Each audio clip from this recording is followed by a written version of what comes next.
नमस्कार दोस्तों, मैं एडवोकेट आरडी आपका चैनल पर स्वागत करती हूँ। 4-5 दिन से कोई वीडियो अपलोड नहीं हो पाया है।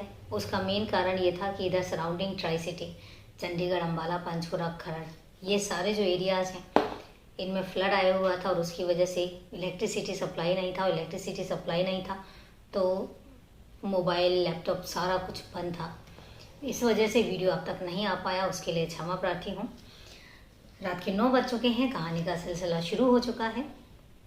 और कहानी शुरू करूं उससे पहले मैं यही कहना चाहूँगी कि अगर आप चैनल पर नए हैं तो परिवार को बड़ा करने में सहयोग करें, ज़्यादा से ज़्यादा लोग सब्सक्राइब करें। साथ में अगर मेरा वीडियो अच्छा लगता है आपको तो लाइक ज़रूर करें। और उसके बाद अगर आप वारदात के बारे में कुछ भी कहना चाहते हैं, कुछ भी सजेशन देना चाहते हैं तो कमेंट बॉक्स पर कमेंट ज़रूर करें।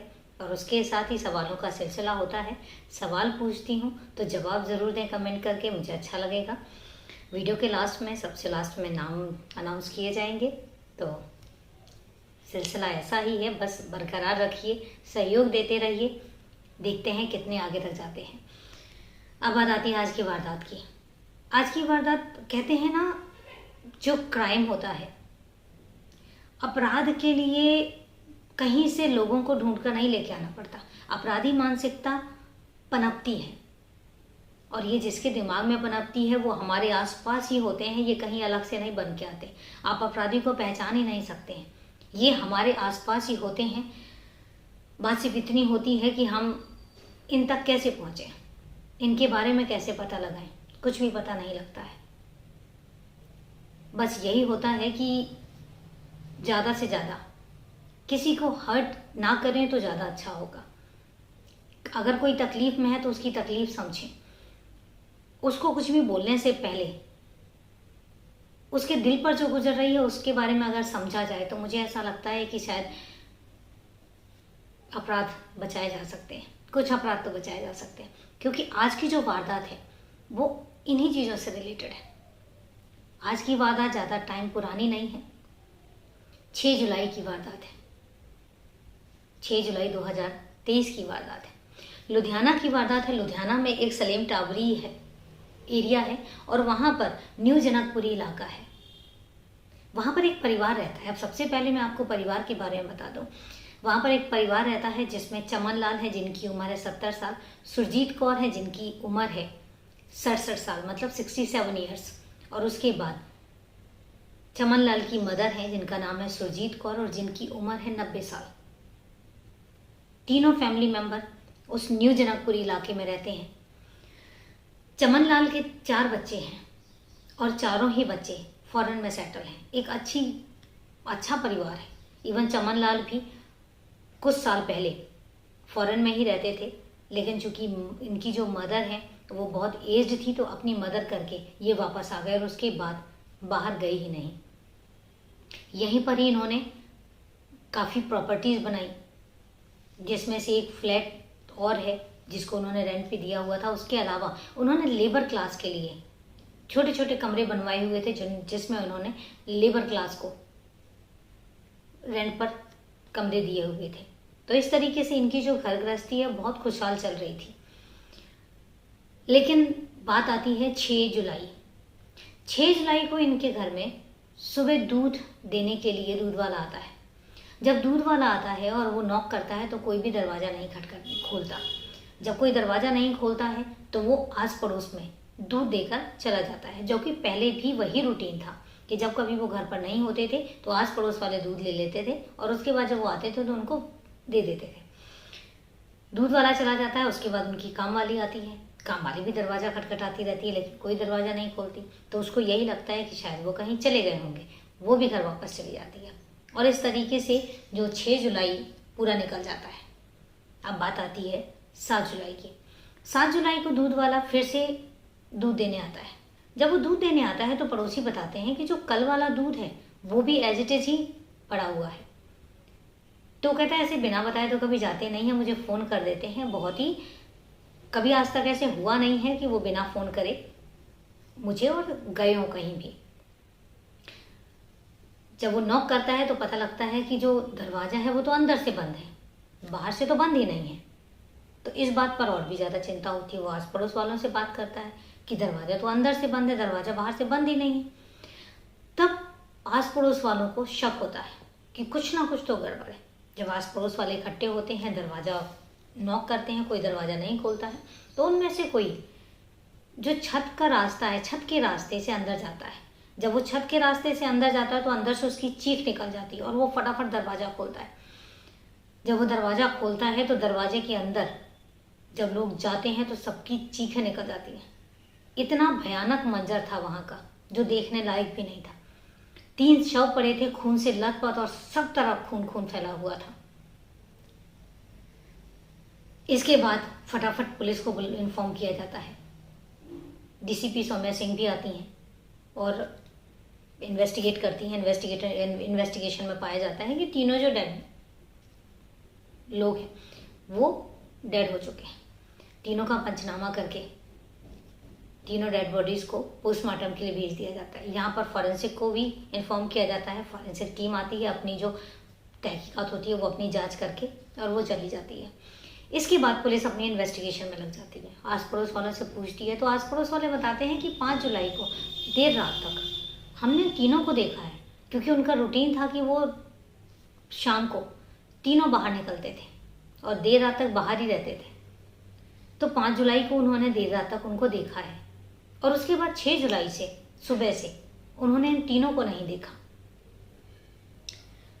उसके बाद पुलिस आसपास के सीसीटीवी कैमराज को खंगालती है। तो घर के पास जो एक सीसीटीवी कैमरा लगा हुआ था, पुलिस उसको खंगालती है। जब उसको देखती है तो उसमें से ये देखती है कि उनका जो पड़ोसी है, पड़ोस में रहने वाला रॉबिन, जो पठानकोट का रहने वाला है बेसिकली, लेकिन यहाँ पर वो ऑटो ड्राइवर का काम करता है। तो वो बार बार 6 जुलाई को भी उसके घर के बाहर वो पानी छिड़क रहा था और बार बार उनके घर की तरफ देख रहा था। उसके बाद जब भी वो बाहर निकलता है तब वो उनके घर की तरफ जरूर देखता है। सेम 7 जुलाई को भी यही होता है कि वो बार बार उनके घर की तरफ देख रहा है। इस बात से पुलिस वालों को कुछ शक हुआ। क्योंकि पुलिस है, बहुत सारे मैटर सॉर्ट आउट करती है, तो उनकी नज़रों से ये सब चीज़ें बचती नहीं है। उनको डाउट हुआ। जब उनको डाउट हुआ तो फिर उन्होंने रॉबिन को इन्वेस्टिगेशन के लिए अपने साथ ले जाती है।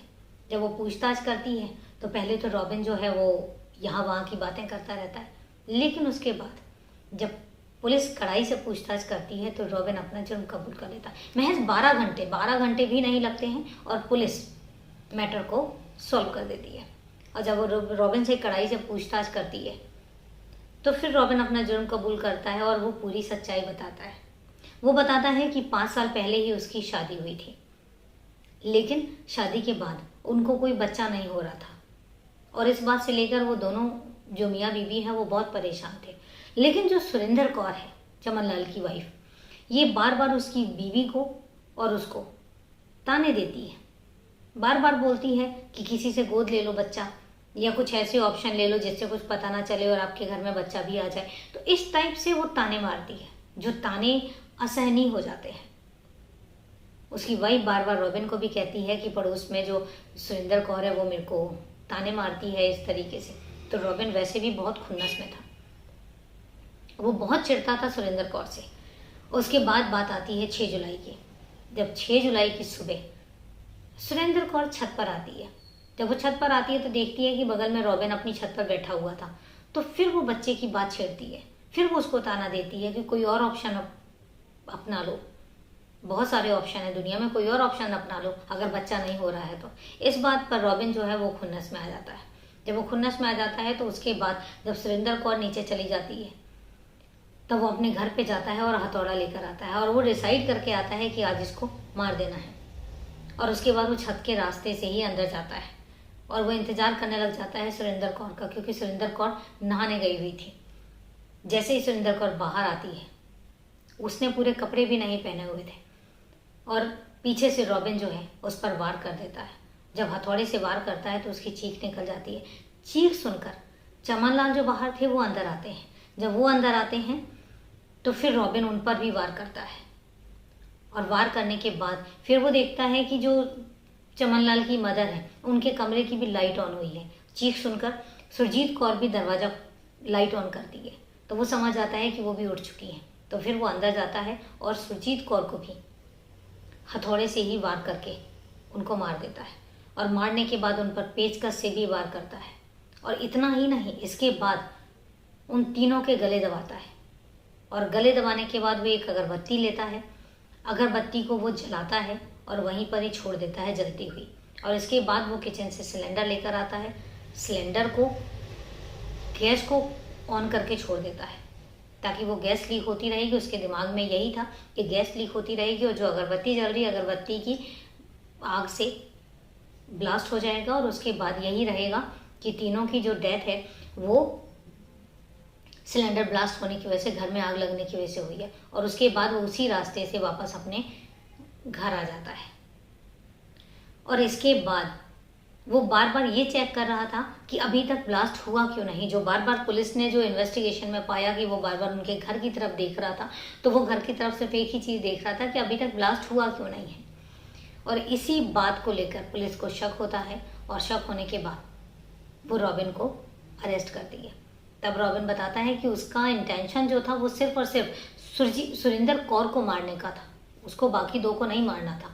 लेकिन चूंकि वो दोनों घर पर थे और उन दोनों ने उस वारदात को होने की पकड़ लिया था, इस वजह से उनको मारना पड़ा। तो इस तरीके से पुलिस ने सिर्फ 12 घंटों में इस केस को सॉल्व किया, और उसके बाद आरोपी को रिमांड में भेज दिया है, पंचनामा करके, अब चार्जशीट बना के केस को जो है वो कोर्ट में भेजेगी। इसके साथ ही पोस्टमार्टम की रिपोर्ट आने के बाद, जो कि उनके बेटों को इन्फॉर्म कर दिया जाता है, तो बेटे भी उनके आ चुके हैं। तो पोस्टमार्टम के बाद डेड बॉडी जो है वो उनके परिवार वालों को सौंप दी जाती है, और इस तरीके से एक हंसती खेलती फैमिली का अंत हो जाता है। मानसिकता कहाँ से आती है, कैसे आती है, कहते हैं पता नहीं चलता। हमारे आसपास रहने वाले लोगों में कब क्या चीज़ हो जाए आप कह नहीं सकते। और मैं यही कहूँगी कि एटलीस्ट कम से कम अगर किसी के साथ कोई दुख या तकलीफ चल रही है तो उसको ताने मत दीजिए, कुछ भी मत कहिए, उनकी तकलीफ को समझने की कोशिश कीजिए। क्योंकि वो जो तकलीफ है बहुत ज़्यादा तकलीफदेह होती है। जिनके साथ कोई प्रॉब्लम चल रही होती है उनके साथ बहुत प्रॉब्लम, वो अंदर से कितना मानसिक तौर पर कितना प्रॉब्लम फेस कर रहे होते हैं, ये समझने की ज़रूरत है। ये थी पूरी वारदात। आप इस वारदात के बारे में क्या कहना चाहते हैं, क्या राय देना चाहते हैं? अगर कोई सजेशन भी देना चाहते हैं तो कमेंट बॉक्स में मुझे कमेंट करके ज़रूर बताइए। तो ये थी वारदात। इसके बाद आता है सवाल जवाब का सिलसिला। मैंने लास्ट एपिसोड में एक सवाल किया था कि जो लेटेस्ट सर्वे हुआ है, लेटेस्ट सर्वे के अकॉर्डिंग ऐसा कौन सा स्टेट है जिसमें सबसे ज़्यादा क्राइम होते हैं। तो मुझे सही जवाब देने वाले जो सर हैं वो हैं राकेश पाटिल जी। राकेश पाटिल जी ने सही जवाब दिया है, और सही जवाब है उत्तर प्रदेश। और उन्होंने मुझे एक कंसर्न भी दिखाया था। उन्होंने मुझसे पूछा था कि लास्ट 5 डेज से मैंने एपिसोड क्यों नहीं पब्लिश किया है।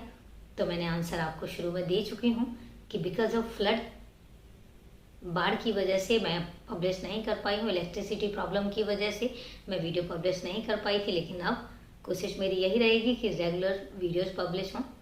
बाकी बरसात का मौसम चल रहा है, कुछ कह नहीं सकते हैं। तो ये था जवाब। और बात आती है आज के सवाल की। आज का सवाल मेरा यह है कि विश्व की सबसे बड़ी इमारत, विश्व की सबसे बड़ी बिल्डिंग कौन सी है? जवाब बहुत आसान सा है, ढूंढेंगे तो बड़ी आसानी से मिल जाएगा। सर्च कीजिए, कमेंट बॉक्स में मुझे कमेंट करके जरूर बताइए। कल इसका जवाब बताएंगे और एक नई वारदात के साथ मिलते हैं आपके साथ। तब तक के लिए नमस्कार, जय हिंद।